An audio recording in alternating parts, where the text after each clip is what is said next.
A 35-year-old ex-military man stopped to help a mysterious woman change her tire on a deserted road. Her designer dress and perfect makeup couldn't hide the fear in her eyes. A black USB drive that fell from her purse would expose a billion-dollar secret. What started as a simple act of kindness would drag him into a dangerous game of power, betrayal, and survival. When the black SUV appeared at his house the next morning, Ethan Parker realized that some good deeds come with a deadly price tag. In just 24 hours, his quiet life would be shattered by gunshots, his past would catch up with him, and a beautiful stranger would force him to choose between walking away and fighting for the truth. Before this thrilling story of unexpected heroism begins, leave a comment letting us know which city you're watching from, and don't forget to like for good karma. After all, one act of kindness can change everything, just like it did for Ethan. Our story begins on a scorching summer day. The summer heat shimmered off the pavement like waves, creating mirages on the empty suburban road. It was the kind of day where most people stayed indoors, but not Sarah Montgomery, though at that moment she didn't want anyone to know that name. Standing beside her sleek black Mercedes, she cut a striking figure in her form-fitting black dress and designer heels. To any passerby, she might have looked like a fashion model who had taken a wrong turn, but the slight tremor in her manicured hands as she pretended to check her phone told a different story. The flat tire wasn't an accident. She knew that. Just like she knew the three men in the black SUV would catch up to her within the hour if she couldn't find help. Enter Ethan Parker. His old pickup truck slowed as it approached, dust swirling in its wake.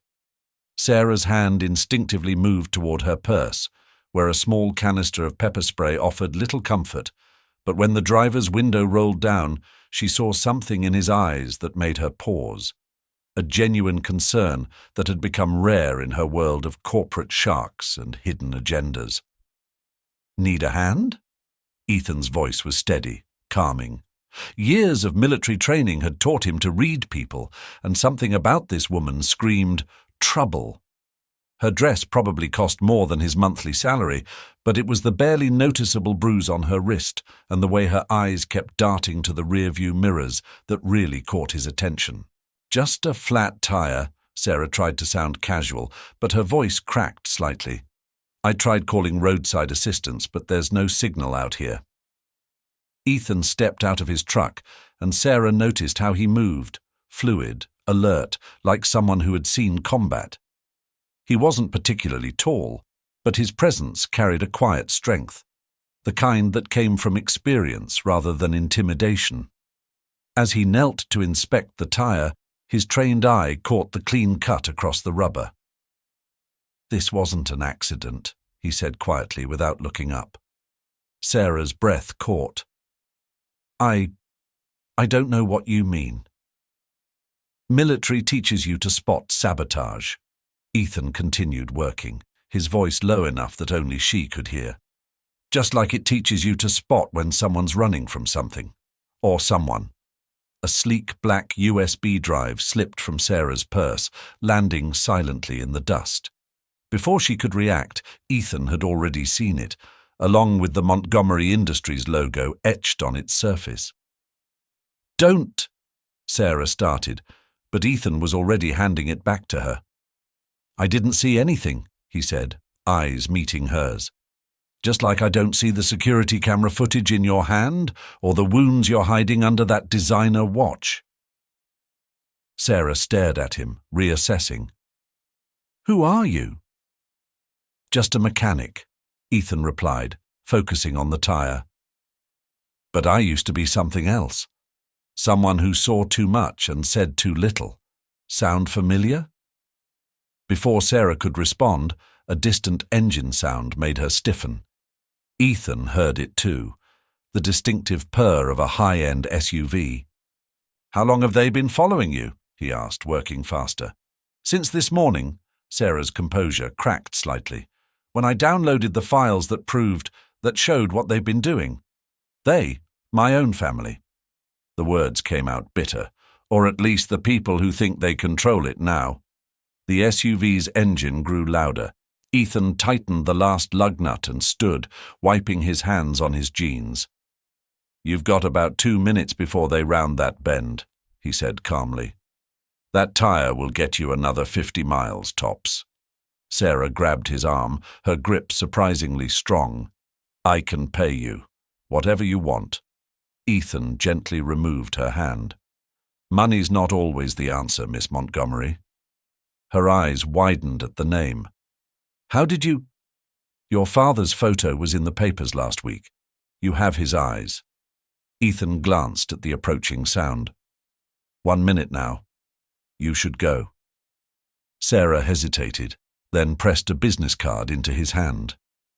"If they come asking about me—" "You were never here," Ethan finished. "And that USB you're worried about? Looks like you dropped it under your seat. Might want to check there." A ghost of a smile crossed Sarah's face as she understood. Within seconds, she was in her car, the engine purring to life. As she pulled away, she glanced in her rearview mirror. Ethan had already started walking back to his truck, just another good Samaritan who'd stopped to help. The black SUV appeared 30 seconds later, slowing as it passed Ethan. The windows were tinted, but he could feel eyes studying him. He kept his pace steady, unhurried. Just a mechanic heading home after a good deed. But as he watched the SUV disappear around the next bend, Ethan knew his quiet life in Brooksville had just gotten considerably more complicated. The business card in his pocket seemed to burn with unspoken promises and hidden dangers. He didn't know it yet, but in less than 24 hours, that card would lead him into a web of corporate espionage, family betrayal, and a conspiracy that went far beyond a simple flat tire on a hot summer day. "Sometimes," he muttered to himself as he climbed into his truck, "no good deed goes unpunished." The sun was setting over Brooksville as Ethan pulled into his driveway, casting long shadows that seemed to reach for him like grasping fingers. He couldn't shake the feeling that he'd just become part of something much bigger than himself. He was right. And somewhere in the growing darkness, a black SUV waited, watching, ready to draw him into a game where the stakes were life and death, and trust was the most dangerous weapon of all. The pounding on Ethan's door came at 4:37 a.m. He was already awake, cleaning his old service pistol, a habit from his military days that helped him think. The business card from Sarah lay on his coffee table, untouched.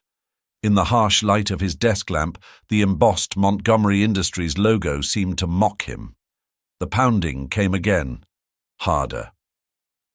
"Mr. Parker," a deep voice called, "we know you're awake. The light in your study has been on for 3 hours." Ethan's jaw tightened. They'd been watching his house. "We just want to talk," another voice added, smoother, educated. "About the young lady you helped yesterday." Ethan moved silently to his window, staying in the shadows. 2 men in expensive suits stood at his door. Behind them, the black SUV idled, its engine a low growl in the pre-dawn quiet. "5 minutes of your time," the smooth voice continued, "or we can make things considerably more complicated." Ethan checked his phone. No signal. Of course. "Coming?" he called, sliding his pistol into the desk drawer. Whatever was about to happen, showing a weapon wouldn't help. He opened the door to find exactly what he expected. The first man was built like a linebacker, with hands that could crush walnuts. The second was older, silver-haired, with the kind of smile that never reached his eyes. "Mr. Parker," the older man extended his hand. "James Bennett. This is my associate, Mr. Stone.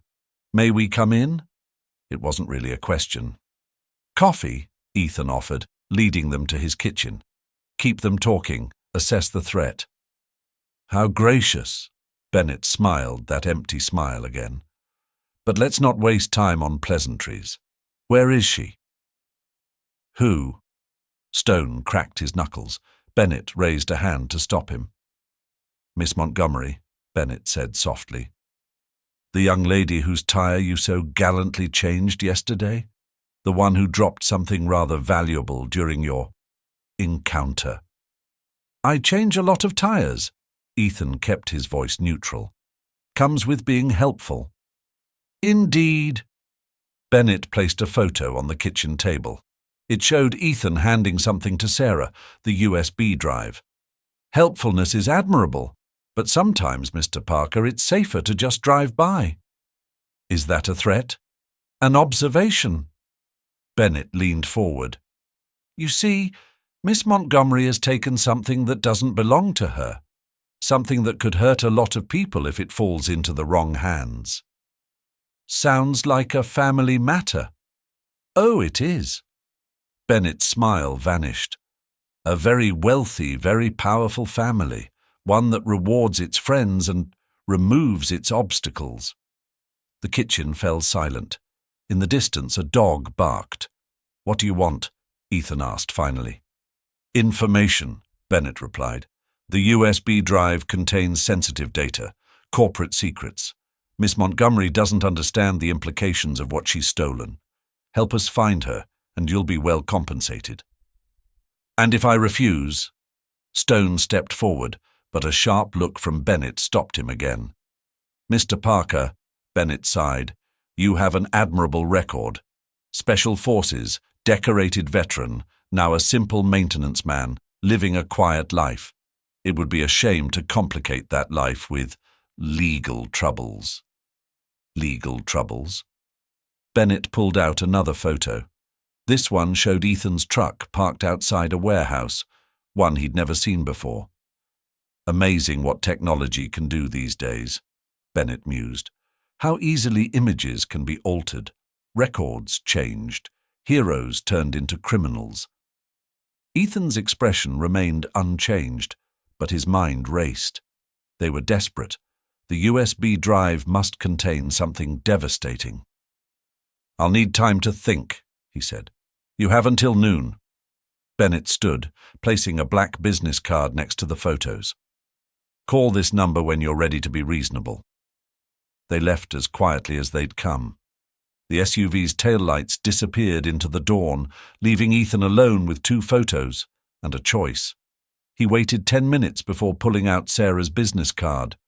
The number was local. A risk, but one he had to take. It rang twice. I told you they'd come. Sarah's voice was tight with tension. You didn't tell me what I'm in the middle of. Not on the phone. A pause.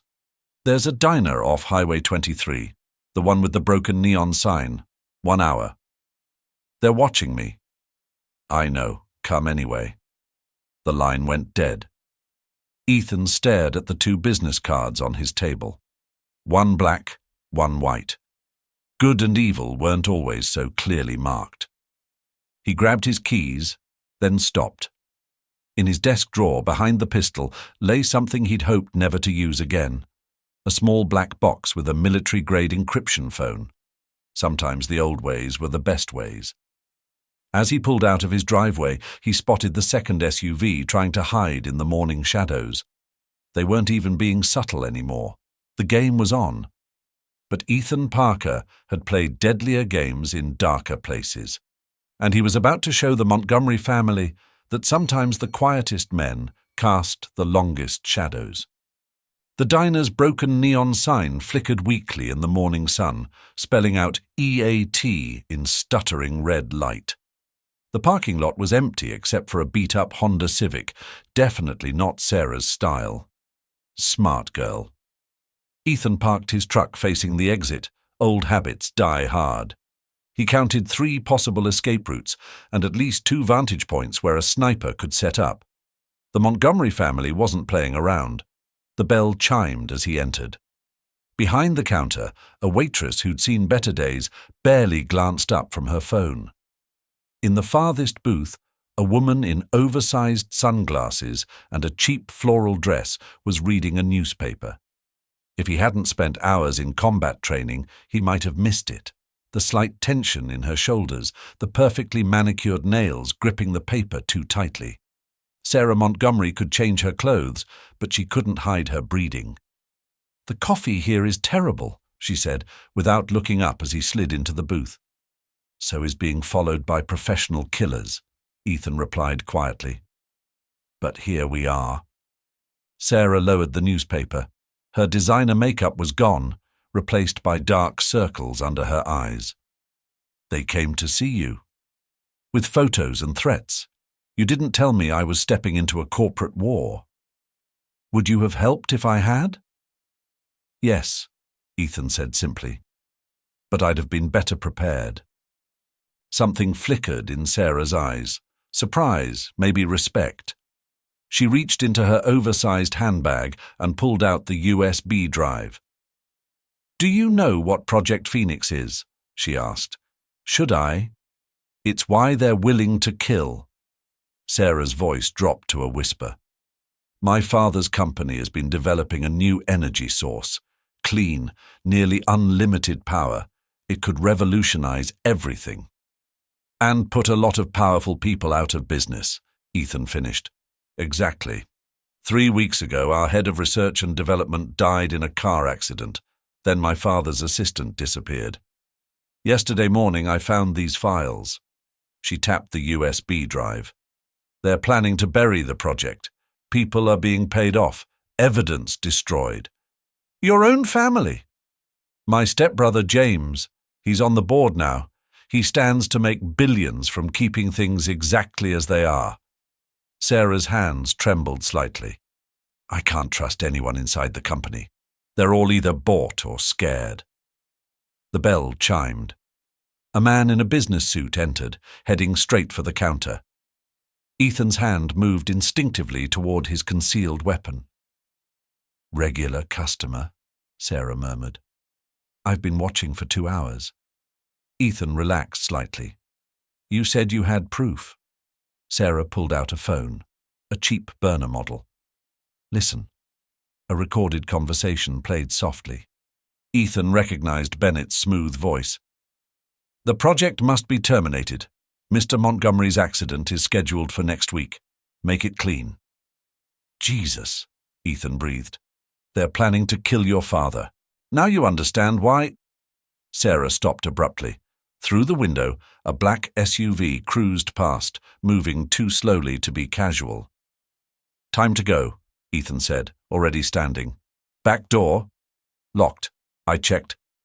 "Not anymore." He dropped some bills on the table. "Kitchen. Now."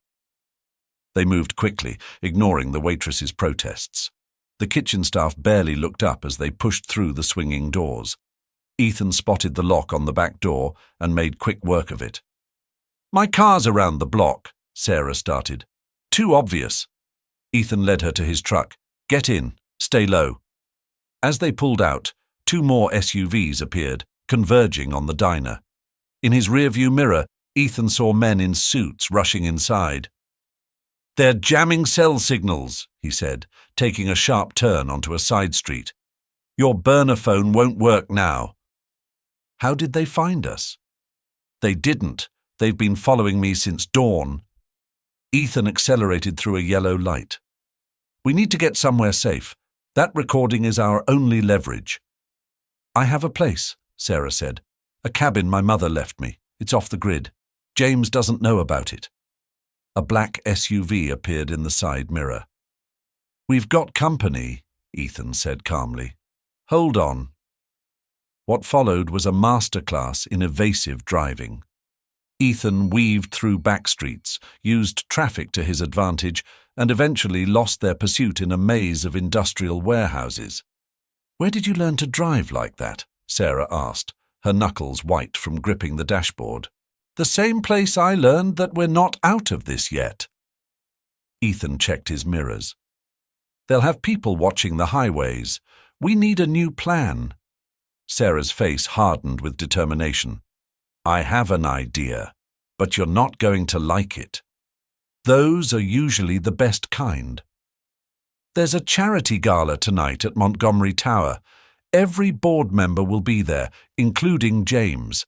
If we can get the evidence to my father there, in public—" "They can't risk making a scene," Ethan finished.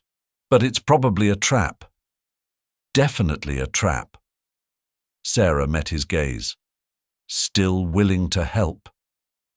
Ethan thought about Bennett's threats, about the recording plotting murder, about the quiet life he'd built that was now falling apart. "One condition," he said finally. "We do this my way." Sarah nodded, relief flooding her face. "First," Ethan continued, "we need supplies, and I need to make a call." "To who?" "An old friend from my military days. If we're going to crash a billionaire's party, we'll need someone who can hack their security system." As they drove toward the city, Ethan couldn't shake the feeling that they were driving straight into the lion's den. But sometimes the only way to disarm a trap was to spring it intentionally, and he had no intention of playing by the Montgomery family's rules. "This is insane," Mike Reynolds muttered, his fingers flying over 3 laptops simultaneously.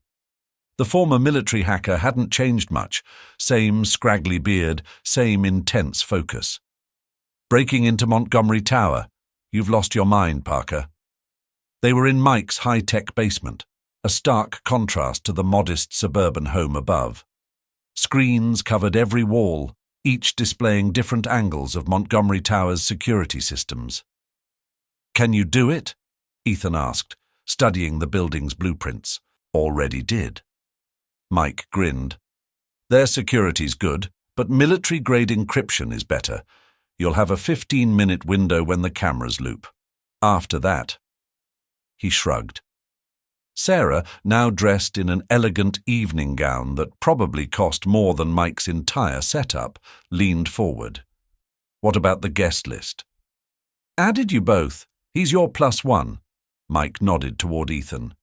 "Mr. and Mrs. James Wilson, venture capitalists from Seattle.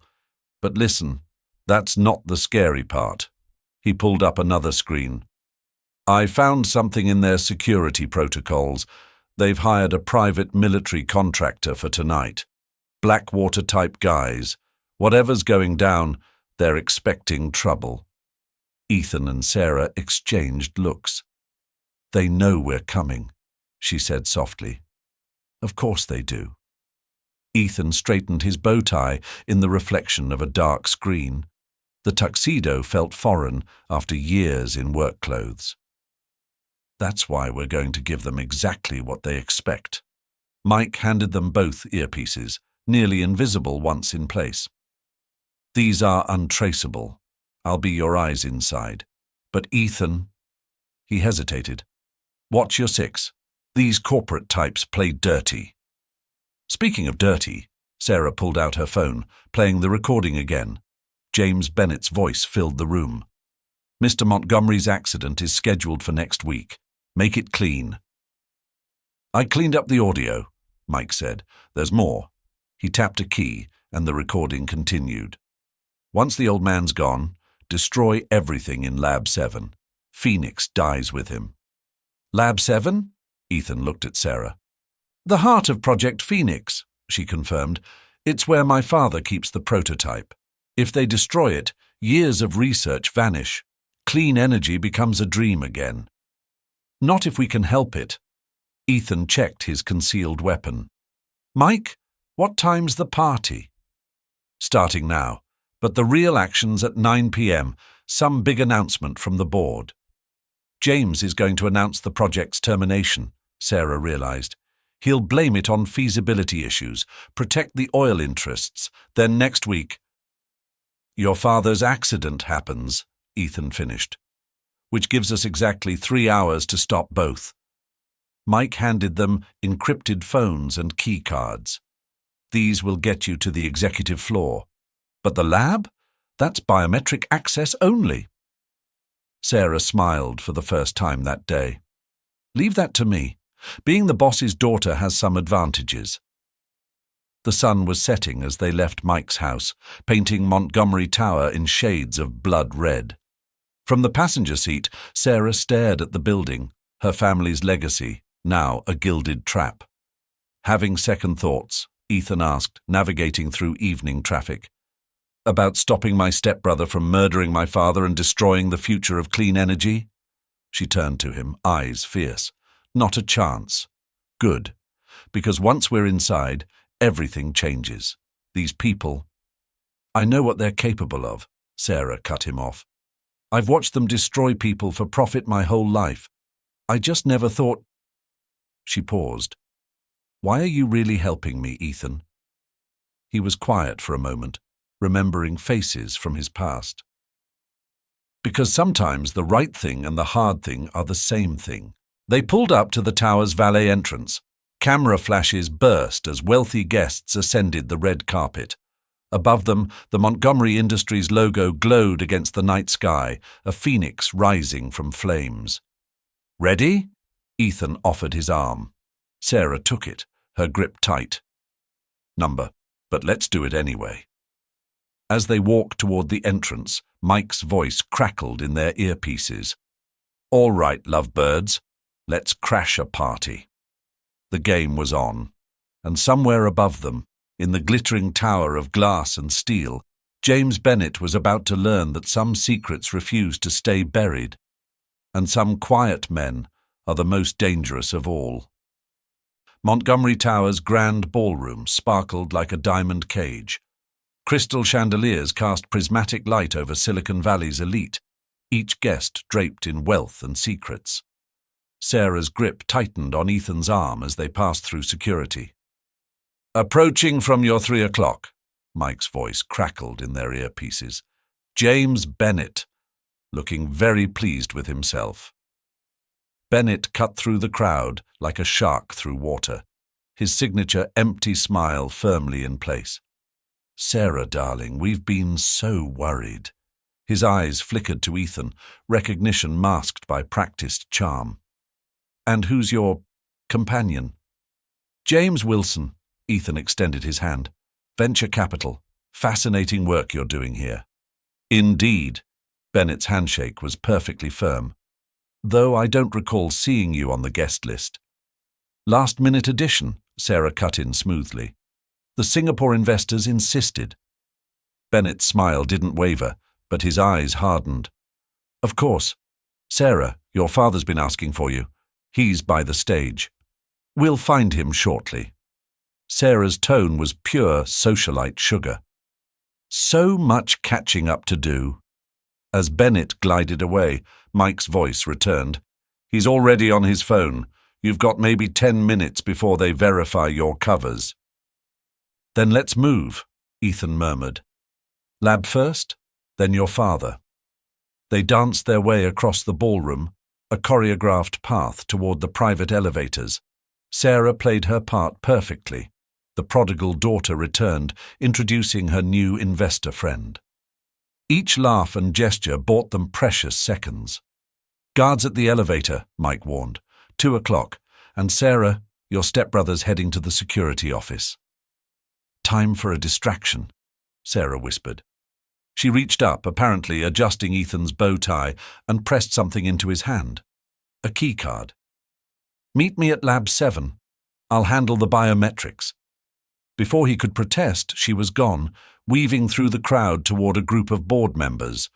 Within seconds, her laughter rang out, drawing all eyes and the guards' attention to her dramatic reunion. Ethan slipped into the service corridor, his movements liquid shadow. The keycard worked, but as the elevator doors closed, Mike's urgent voice came through. Company coming up the west stairwell, armed. How many? 3, professional. They're not even pretending to be security anymore. Ethan hit the emergency stop between floors. In the dim light, he stripped off his tuxedo jacket, revealing a slim tactical vest underneath. Sarah wasn't the only one who came prepared. Mike, kill the cameras on 47. Already dark, but Ethan. There's movement in Lab 7. Someone beat you there. The elevator doors opened to darkness. Ethan moved silently down the corridor, every sense alert. Around the corner, voices. Clear the hard drives. All of it. What about the prototype? Mr. Bennett wants it destroyed. Make it look like an accident. Ethan checked his watch. Sarah would be arriving soon, walking straight into an ambush. He needed to act fast. The first guard never saw him coming.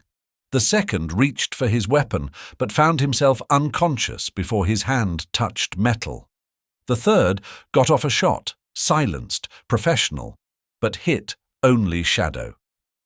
"Jesus, Ethan," Mike breathed in his ear. "You haven't lost a step." "The files?" Ethan grabbed a fallen guard's security badge. "Downloading now, but the prototype, they've rigged it to overload.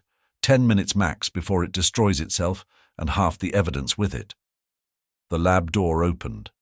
Sarah stood there, slightly breathless, her evening gown incongruous against the high-tech backdrop. Her eyes widened at the unconscious guards. "We've got company," she said.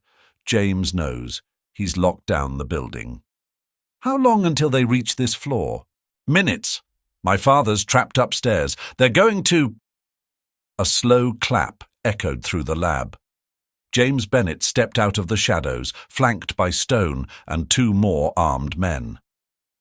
"Bravo," he said softly. "Really, quite impressive. The party infiltration, the distraction, even taking out my advance team." He gestured to the unconscious guards. "But did you really think we didn't plan for this?" "Actually," Ethan said calmly, "we counted on it." Bennett's smile faltered slightly. In his ear, Mike whispered, "Ready when you are, boss." "You see, James," Sarah stepped forward, her voice carrying, "while you were watching us, you forgot to watch yourself." She pulled out her phone. The recording played crisp and clear through the lab's speakers, Bennett plotting murder, the cover-up, everything. "And it's not just on this phone," Ethan added. "It's being broadcast live to every screen in the ballroom right now, including the ones visible to all those journalists you invited." Bennett's composure cracked. "Stone, end this." "I wouldn't," Ethan warned. "The prototype's rigged to explode. Shoot us and all your evidence burns, along with several $1 million of equipment." "And your escape plan," Bennett snarled. The lights went out. Emergency sirens began to wail. "That would be it," Ethan smiled in the darkness. Chaos erupted. Gunshots flashed in the dark. Ethan grabbed Sarah and pulled her behind a lab bench. Above them, the sprinkler system activated. Mike's doing, creating confusion. "The prototype!" Sarah shouted over the noise. "Cover me!" Ethan moved through the mayhem like a ghost, his military training taking over. He reached the prototype, a sleek cylinder humming with dangerous energy, just as Stone appeared, gun raised. "Step away," Stone ordered. "Can't do that." Ethan's hands moved over the controls. "This is too important." "It's over, Parker. Even if you save it, you'll never make it out." "He won't have to," a new voice rang out. Sarah's father stood in the doorway, security team at his ready. "Because I'm ending this now." The lights blazed back on. Bennett and his men found themselves surrounded by actual Montgomery security, their weapons now pointed at the floor. "Hello, James." Mr. Montgomery's voice was ice. "I believe we need to discuss your retirement package." The aftermath unfolded like scenes from a movie. James Bennett and his conspirators led away in handcuffs, their perfect suits now wrinkled and wet. News helicopters circling the tower, cameras capturing the fall of Montgomery Industries' would-be usurpers. Sarah hugging her father, tears mixing with sprinkler water. Ethan watched it all from the shadows, content to remain unnoticed. His part was done. Quite a night, Mr. Montgomery appeared beside him, his presence as commanding as his tower. "My daughter tells me this all started with a flat tire." "Sometimes the smallest moments have the biggest impacts, sir." "Indeed." Montgomery studied him thoughtfully. "You know, we could use someone like you at Montgomery Industries. Someone who understands that real security isn't just about protocols and passwords." Before Ethan could respond, Sarah joined them, still elegant despite her drenched evening gown. "He'll say no, Dad. Ethan prefers fixing things that are actually broken. The maintenance man who saved an empire, Montgomery chuckled. At least let me offer some compensation. Your daughter already took care of that, Ethan said, thinking of the check Sarah had pressed into his hand earlier, enough to rebuild his community center 10 times over. Not money, Montgomery's eyes twinkled. Something more valuable. Information. Ethan's attention sharpened. The mission that ended your military career, Montgomery continued. The one that haunts you. It wasn't your fault. How do you... I have certain clearances. That intel you received, the intel that got your team killed, it was manipulated by the same energy conglomerate that tried to bury Project Phoenix. The world seemed to stop.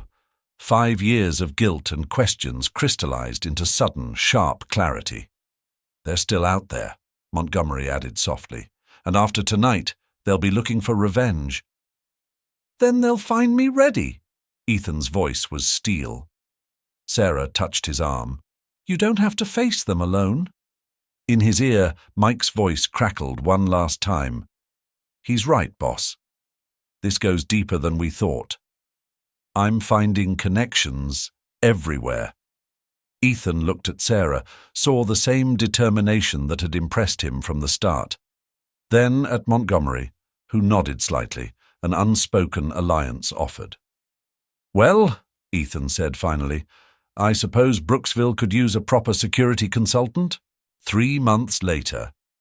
The new community center gleamed in the morning sun, its solar panels, courtesy of Project Phoenix technology, powering not just the building, but half the neighborhood. Ethan watched from his office as local kids played basketball on the new court. His phone buzzed, a text from Sarah. Board meeting done. Dinner tonight. Have updates on our friends in Houston. He smiled, typing back, The usual place? Actually, her reply came quickly. Might need to rain check. Black SUV following me on I-95. Ethan was moving before he finished reading. Some things never changed, but as he grabbed his keys, he found he didn't mind. The quiet life had its charms, but maybe this new life, protecting good people, fighting real battles, making a real difference, was exactly where he belonged. His phone buzzed again. Mike. You're not going to believe what I just found in those Houston files. Ethan grinned. Round 2 was about to begin, and this time he was ready. Sometimes, he muttered, starting his engine, the best stories start with a simple act of kindness. The black SUV was easy to spot, its driver unaware they were the ones being hunted now. In his rearview mirror, Ethan caught a glimpse of his community center, his past and future merging into one purpose. The game wasn't over. It was just beginning. Thank you for taking time to witness this story with us. If this story touched your heart, share your thoughts in the comments. Every story we share is meant to move and transform. If you found inspiration in today's tale, simply leave a 9 below. And don't forget to subscribe for more stories that remind us of our shared humanity. Until our next story unfolds.